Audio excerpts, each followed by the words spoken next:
KBR news కి స్వాగతం.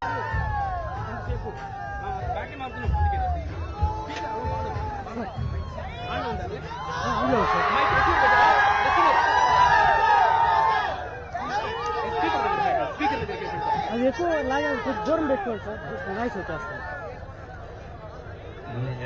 బాగున్నారా?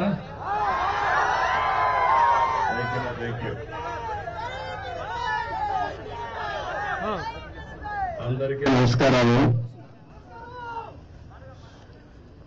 ఈరోజు ఉత్తరాంధ్ర పర్యటన అనకాపల్లితో ప్రారంభించాను. ఎందుకంటే నేను ఒకటే ఆలోచించాను, ఎక్కడైతే ఎక్కువ ఓట్లు వేశారో ఆ ప్రజానికి రుణం తెచ్చుకోవాల్సిన బాధ్యత నా మీద ఉంది.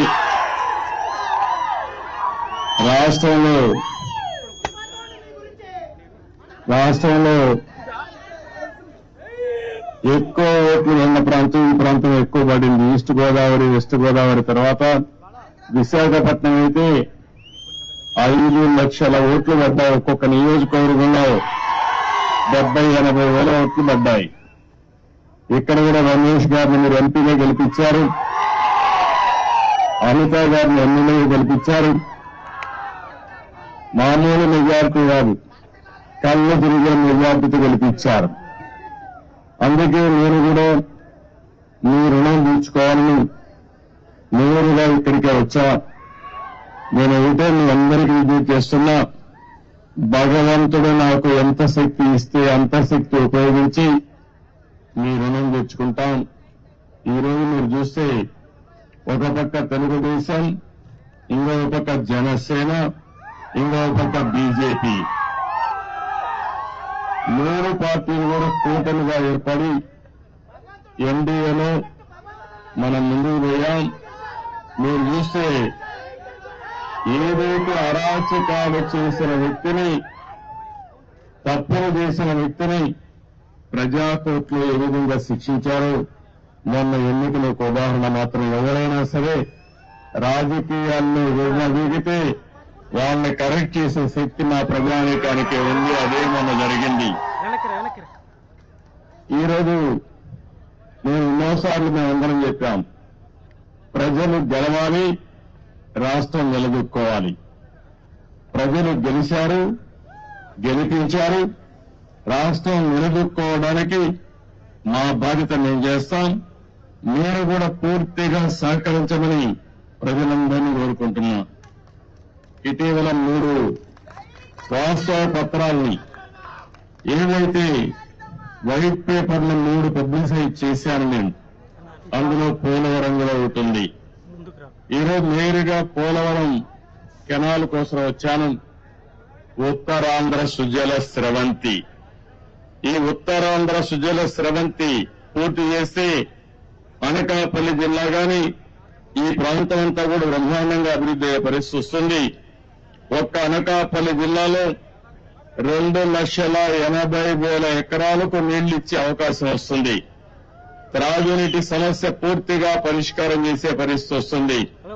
మీరు ఒక్కసారి చూస్తే నేను ఆ రోజు పనులు చేసిన 5 ఏళ్ల గురించి ఎక్కడుందో అక్కడే ఉన్నాయి, వేసిన గొంగలు అక్కడే ఉంది.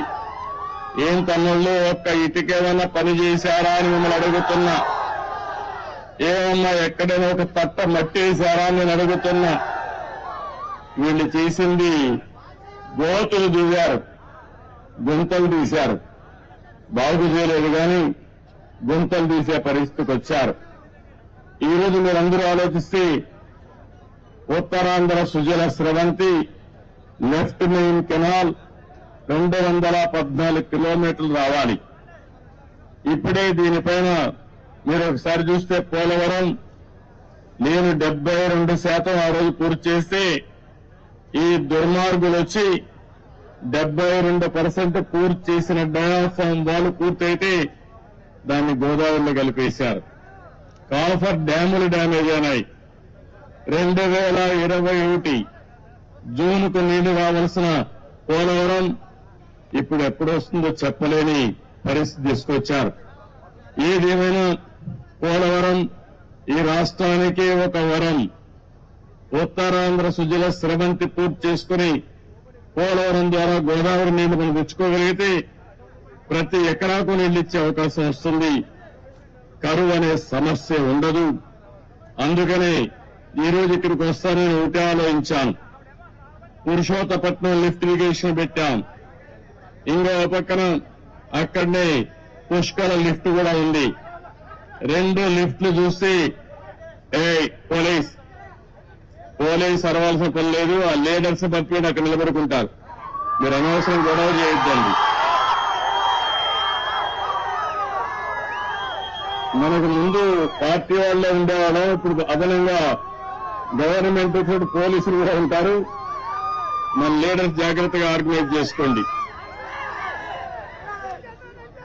ఈరోజు నేను ఇక్కడికి వచ్చినప్పుడు చూశాను. నా ఆలోచన ఏంటంటే గోదావరి నీళ్లు అనకాపల్లి జిల్లాకు రావాలి. గోదావరి నీళ్లు వస్తున్నాయి కానీ విశాఖపట్నం పూర్తిగా తాగేదానికి కానీ పొలాలకు కానీ నీళ్లు ఇచ్చే పరిస్థితి రావాలి. అందుకే ఈ రోజు కూడా పోలవరం పూర్తి కావాలంటే కొంచెం సమయం పడుతుంది. కానీ అది పూర్తయ్యే లోపల పురుషోత్తపట్నం పుష్కర లిఫ్ట్ ఇరిగేషన్ల ద్వారా ఒక 2500 క్యూసెక్స్ ఆఫ్ వాటర్ ని ఈ ప్రాంతానికి తీసుకొచ్చే అవకాశం ఉంది.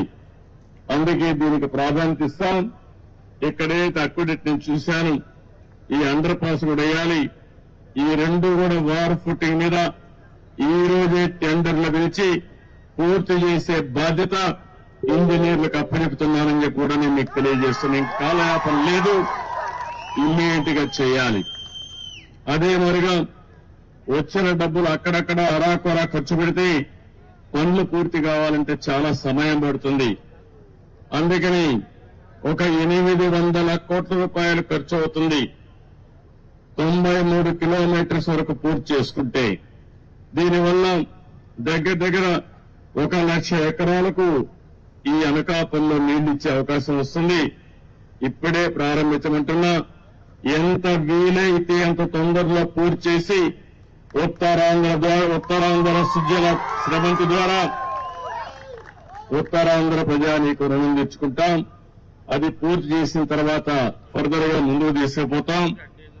ఇప్పుడు మనకుండే ఇన్ఫ్రాస్ట్రక్చర్ అంతా ఉపయోగించుకుని ఎక్కడికక్కడ నీళ్లు ఇచ్చుకుంటూ అక్కడి నుంచి ఇంకా ముందుకు పోతే మెరుగైన ఫలితాలు వస్తాయి. ఈ రోజు నేను అన్ని చూశాను, క్షేత్రస్థాయిలో ఇన్స్పెక్షన్ చేశాను. రేపు ఆ అధికారులందరూ కూడా యాక్షన్ ప్లాన్ తయారు చేయమంటున్నా. యాక్షన్ ప్లాన్ తయారు చేసిన తర్వాత ఏమేం చేయాలో దాని ప్రకారం చేస్తామని చెప్పి నేను మీకు తెలియజేస్తున్నా. ఈ ప్రాజెక్టు పూర్తయితే 214 కిలోమీటర్లకు పూర్తి చేయాలి. మన ఈస్ట్ గోదావరికి విశాఖపట్నానికి త్రాగునీరు సాగునీరు 2 వస్తాయి. దగ్గర 4 లక్షల ఎకరాలకు సాగునీరు ఇచ్చే అవకాశం ఉంది. 23 టీఎంసీ నీళ్లతో దగ్గర మీరు చూస్తే ఈ ప్రాంతంలో పెద్ద ఎత్తున త్రాగునీటి సమస్య కూడా విశాఖపట్నమే కాకుండా అనకాపల్లి జిల్లా పూర్తిగా ఇంటింటికి ఏదైతే మేము ఎలక్షన్ మేనిఫెస్టోలో పెట్టామో కొల్లాయి ద్వారా నీళ్లిచ్చే బాధ్యత తీసుకుంటామని చెప్పి కూడా నేను మీకు తెలియజేస్తున్నాను. ఇవన్నీ కూడా చేయడం కోసం ఈరోజు నేను ఒకటే చెప్పాను, దీన్ని మనం పూర్తి చేయాల్సిన అవసరం ఉంది.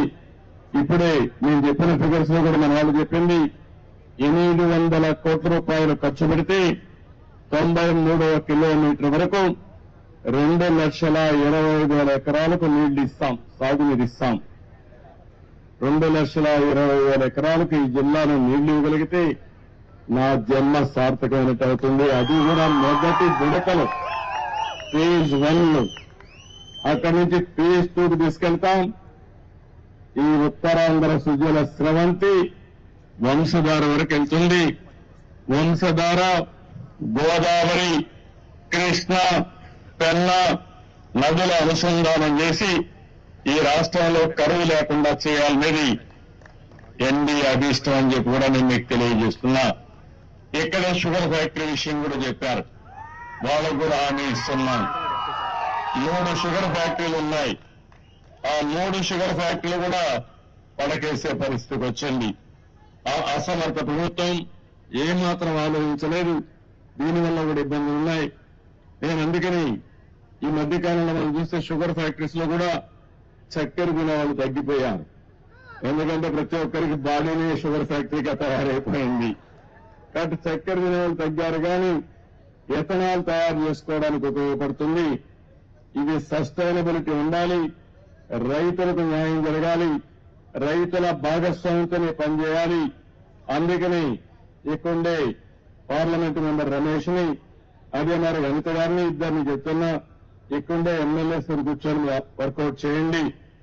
రైతులకు న్యాయం చేయడం ఎన్డీఏ ప్రభుత్వం యొక్క మొదటి కర్తవ్యం. అది చేస్తాం. అదే సమయంలో ప్రతి ఒక్కసారి మీరు మా షుగర్ ఫ్యాక్టరీ పోయింది, రైతులు అన్యాయం చేయడం, ఉద్యోగస్తుల జీతాలు చెప్పే పరిస్థితి లేకుండా శాశ్వతంగా ఈ సమస్యకు పరిష్కారం చేయాలనుకుంటున్నాం. అది చేసి చూపిస్తానని కూడా నేను మీకు తెలియజేసుకుంటూ, ఇంకా ఈ రోజంతా ఇక్కడే తిరుగుతున్నా. ఇక్కడి నుంచి భోగాపురం ఇంటర్నేషనల్ ఎయిర్పోర్ట్ దగ్గరికి వెళ్తున్నా, మెట్రిక్ జోన్కి వస్తున్నా.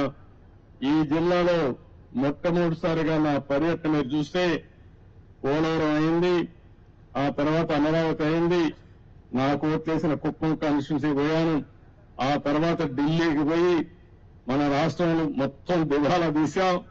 అసలు డబ్బులు లేని పరిస్థితి, ఆ డబ్బులు లేని పరిస్థితి నుంచి ఏ విధంగా అధిగమించాలో ప్రధానమంత్రి గారిని అందరినీ కలిశాను. వారికి కూడా చెప్పాను, నేను కష్టపడతా, మళ్ళా సంపద సృష్టిస్తా, ఆదాయాన్ని పెంచుతా, పేదవాళ్లకు పంచుతాను, ఎక్కడా నాకు అనుమానం లేదు. కానీ ఈ రోజు వెసులుబాటు ఇవ్వాల్సిన బాధ్యత ఎన్డీఏ పైన ఉంది. మనందరం కలిసి చెప్పాం. ప్రజలు మన యొక్క ఆలోచనని ప్రభావితమై బ్రహ్మాండమైన విజయం, దేశంలో ఎక్కడా ఇవ్వని విజయాన్ని ఎన్డీఏకి ఆంధ్రప్రదేశ్ గా ప్రభుత్వం ప్రజలిచ్చారు. ఇది ఒక చరిత్ర, ఒక హిస్టారికల్ ఎలక్షన్. ఒక నియోజకవర్గంలో 95,000 ఓట్లు ఒక ఎమ్మెల్యేకి, ఎంపీ కాదు. 95,000, 94,000, 90,000 ఈ విధంగా ఊర్లో ఉండే వాళ్ళందరూ ఏకపక్షంగా ఓట్లేశారు, గెలిపించారు. కానీ మీ రుణం తీర్చుకోవడం మా బాధ్యత. అందుకే నేను ఇంకొక మాట కూడా చెప్తున్నా, ఓట్లు వేశాం, మా పని అయిపోయిందని ఇంట్లో పడుకుంటే మళ్ళా దొంగ మాటలు చెప్పే వాళ్ళ మాటలు వింటే వాళ్ళ బజార్లో తిరగనిస్తే మళ్ళా మన బతికే అవుతుందో మీరే ఆలోచించుకోవాల్సిన అవసరం అని నిన్నే చూస్తున్నా. విశాఖ స్టీల్ ప్లాంట్ ఎవ్వరూ ఆలోచించలేదు. మేము దాన్ని ఈ విధంగా కాపాడుకోవాలని మేము ఆలోచిస్తున్నాం.